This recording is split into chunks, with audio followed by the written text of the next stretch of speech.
Merhabalar, Sinem'in mutfağına hoş geldiniz.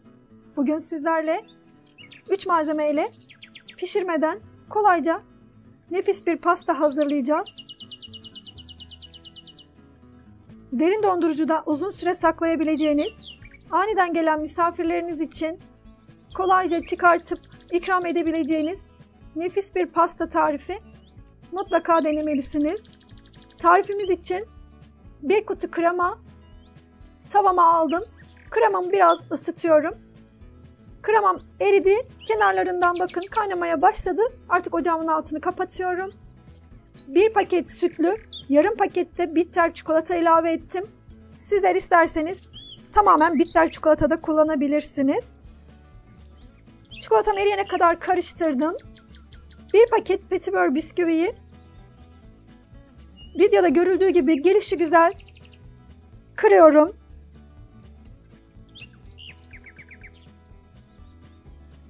Hazırladığım ganajımdan biraz ayırdım. Üzerine dökeceğim. Kalan ganajı da bisküvilerin üzerine döküp karıştırıyorum.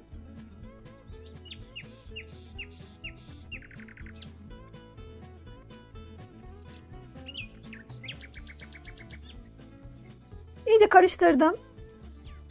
Ben ayarlanabilir kalıp kullanıyorum. 18 santimlik kalıp kullandım. Kalıbıma karışımımı döktüm. İyice bastırıyorum. İyice bastırarak yerleştirdim. Ayırdığım ganajı üzerine döküyorum.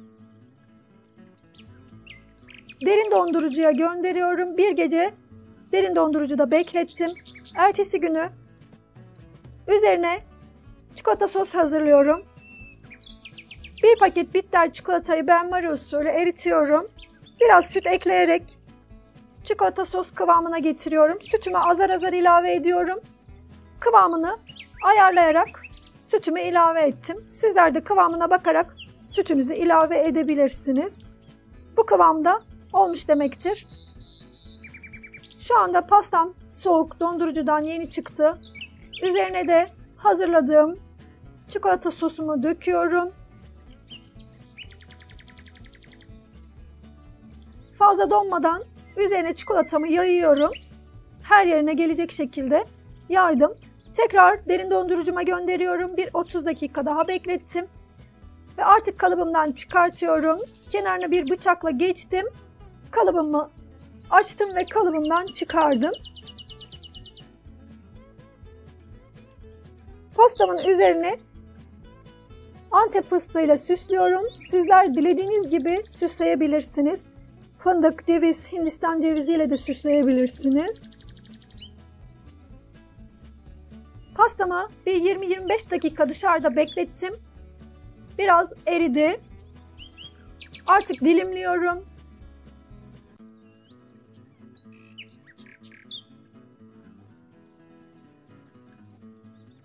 Derin dondurucunuzda uzun süre muhafaza edebilirsiniz bu pastayı. Aniden gelen misafirleriniz için çıkarıp ikram edebileceğiniz nefis bir pasta. Hazırlaması da çok kolay.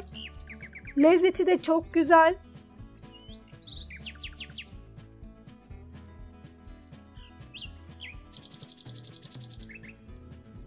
Pastamız hazır.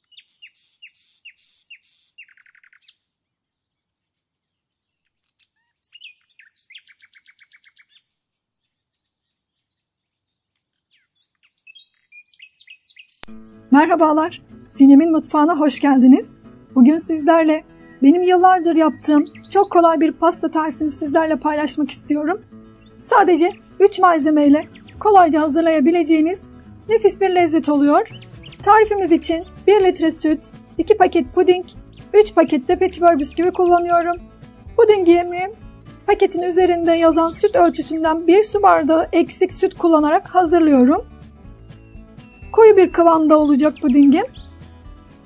Bakın bu şekilde koyu kıvamda hazırladım. Kalıbımı ayarladım. Ayarlanabilir kalıp kullanıyorum. Sizler kelepçeli kalıp da kullanabilirsiniz. Veya tepside de yapabilirsiniz. Veya bir borcamda da yapabilirsiniz. 1 su bardağı süt, 1 yemek kaşığı toz şeker karıştırdım. Bu sütte bisküvilerimi ıslatıyorum. bisküvilerimi ıslatıp dizdim. Toplamda 4 sıra hazırlayacağım. Pudingimizi buna göre kullanacağız. 2-3 kepçe kadar bisküvilerin üzerine pudingimden döküyorum ve pudingimi sıcak olarak kullanıyorum. Soğutmadım. Sıcak sıcak kullanıyorum. Kaşıkla şöyle bir düzelttim kenarlarını. Şimdi ikinci sıra bisküvimi diziyorum.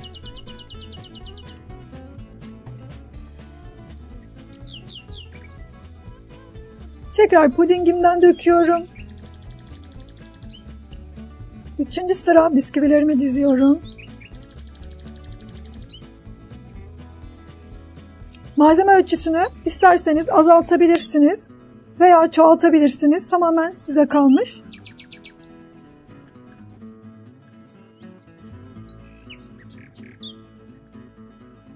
Son sıra bisküvilerimi de dizdim. Pudingimi üzerine yayıyorum. Bir gece buzdolabında bekleteceğim. Ama 3-4 saatte bekletmeniz yeterli gelecektir. Ama bir gece beklediğinde çok daha lezzetli oluyor. O yüzden bir gece bekleteceğim.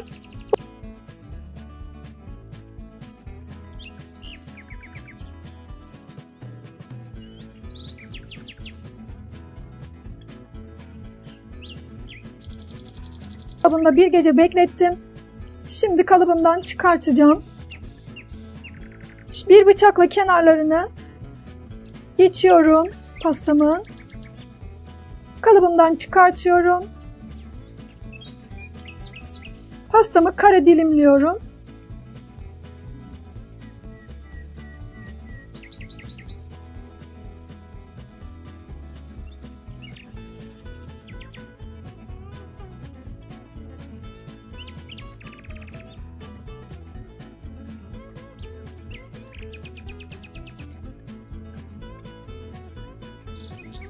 Üzerini şekerlemelerle süsledim.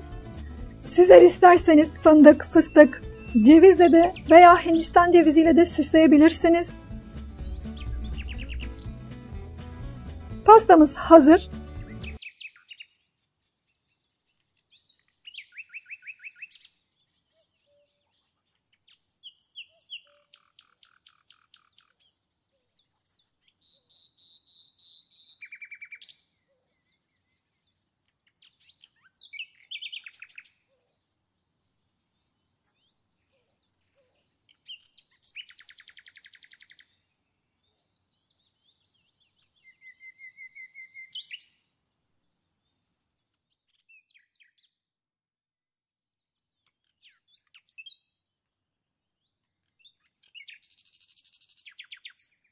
Çikolatalı cheesecake yapacağız.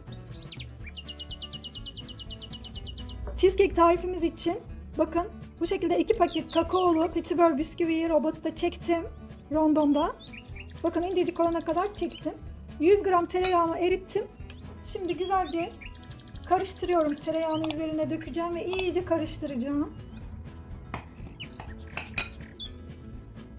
Tereyağıyla bisküvilerimi bakın böyle iyice karıştırdım. Şimdi kalıbıma basacağım güzelce.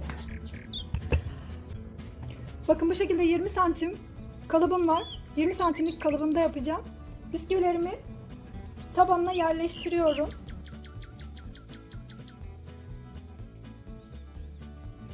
Bakın iyice bastırdım kalıbımın dibine. Eşit olacak şekilde. Şimdi bu şekilde buzluğa gönderiyorum. 15 dakika bu şekilde bekleyecek. Kaseme 300 gram labne peynir aldım. Üzerine 1 su bardağı pudra şekeri ilave ediyorum. Ve mikserle çırpacağım. Bakın iyice çırptım. Şimdi içerisine kahvaltılık çikolata ilave edeceğim. 400 gram kahvaltılık çikolata ilave ediyorum. İstediğiniz kahvaltılık çikolatayı kullanabilirsiniz. İsterseniz paket çikolata da kullanabilirsiniz. Benmari usulü eriterek paket çikolatamızı ilave edebilirsiniz. Ben şimdi 400 gram kahvaltılık çikolata ilave ediyorum. 400 gram çikolatamı ilave ettim. Şimdi çırpıyorum. Şimdi bisküvilerin üzerine dökeceğim. Şimdi bisküvilerim buzlukta 15 dakika bekledi. Üzerine hazırladığım Kremamı döküyorum.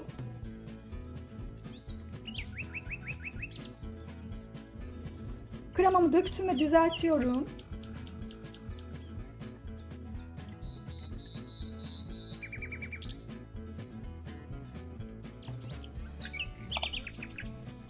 Buzdolabında 6 saat bekleteceğim. Şimdi buzdolabına gönderiyorum. Ganajımız için 100 gram kremayı tavama aldım. Ocağıma aldım. Kremamı ısıtıyorum.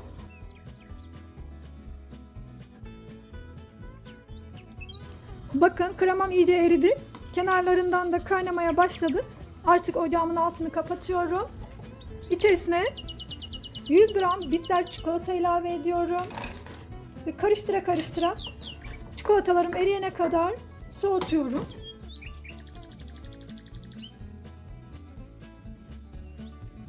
Bakın çikolatam iyice eridi.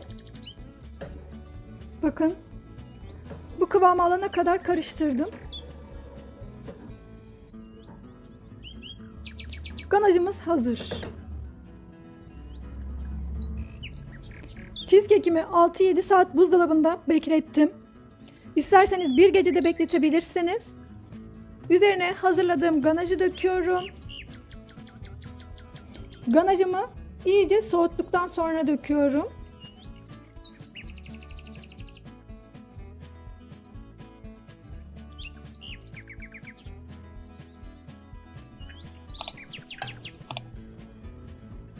Bakın bu şekilde sağa sola kaydırarak ganajımı düzeltiyorum. Şimdi buzdolabına göndereceğim. 2 saatin sonunda hazır olacaktır. Ama ben bir gece bekleteceğim. Ondan sonra servis edeceğim. Şimdi buzdolabına gönderiyorum. Bir gece buzdolabında bekleyecek. Bir gece buzdolabında beklettim. Şimdi kalıbımdan çıkartacağım inşallah. Şimdi kenarlarını bir bıçakla şöyle geçeceğim.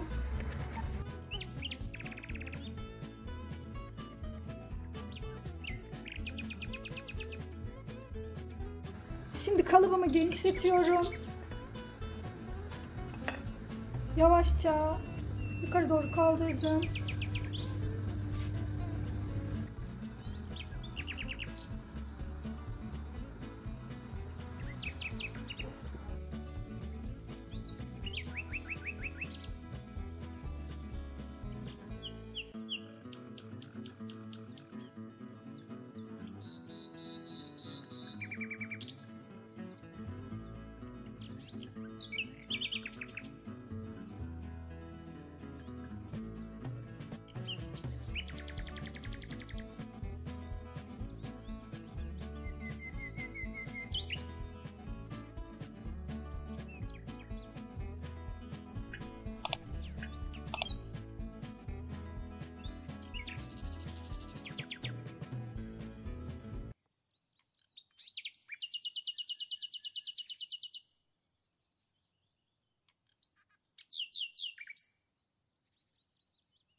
Çırpma kabına 4 tane yumurta, 1,5 su bardağı toz şeker alıyorum.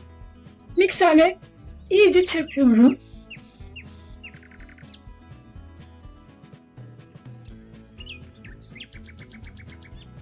Bir su bardağı süt, 1 çay bardağı sıvı yağ ilave ediyorum.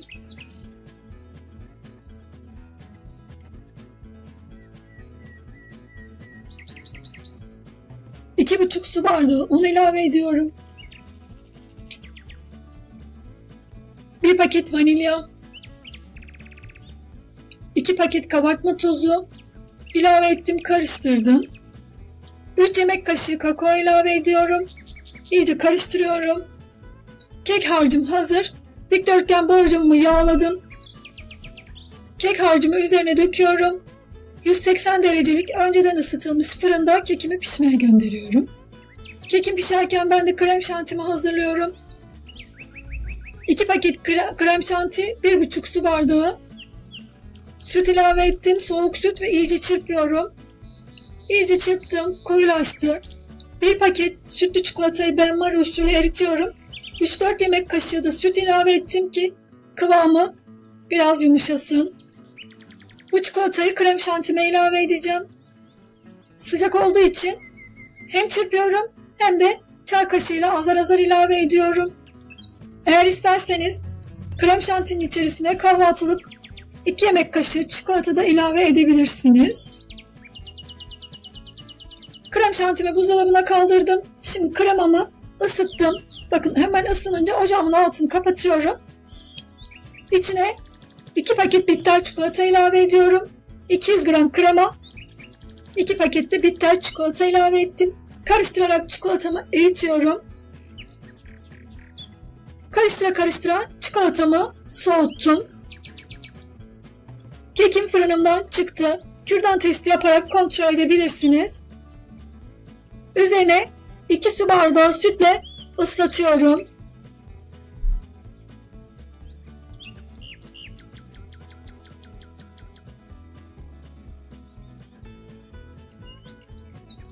Birkaç yerinden çatalla delikler açtım. Açmasanız da olur. Zaten kekimiz o kadar güzel oldu ki sütü hemen içine çekti. Hazırladığım krem şantiyi üzerine yayıyorum.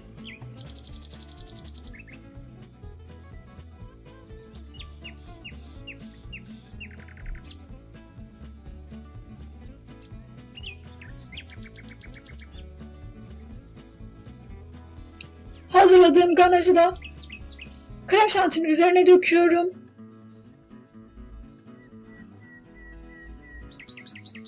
Bol çikolatalı, nefis bir lezzet olacak.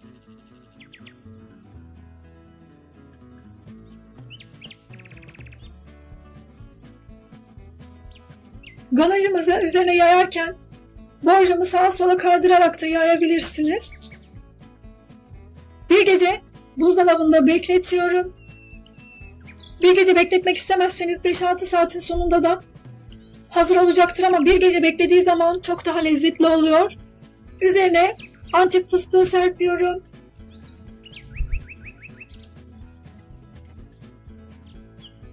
Bakın bu şekilde şekerlemelerim var, gümüş rengi.